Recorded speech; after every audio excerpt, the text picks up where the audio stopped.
यो कम्मरको र यो पेटको बोसो घटाउने तीनटा एक्सरसाइज गरौँ हामीले आज। पहिलो यसरी हात राखेर दायाँतिर 1 2 3 4 5 अनि अगाडि 1 2 3 4 5। यो एक्सरसाइज हजुरले 10 चोटि दायाँ 10 चोटि बायाँ 1 2 3 4 5 6 7 8 9 10।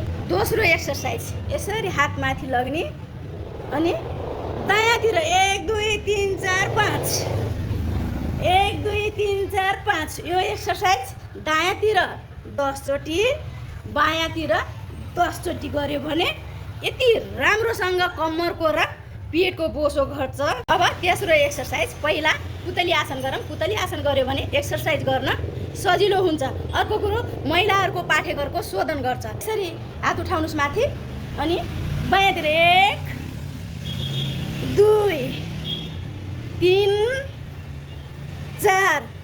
यो एक्सरसाइज गर्दा यिनी खुट्टाहरू उठ्न भएन, यो यतिकै। यसरी यति तीनटा एक्सरसाइज गऱ्यो भने यो कमरको र यो पेटको बोसो 100% घट्छ। म ग्यारेन्टी दिन्छु ल।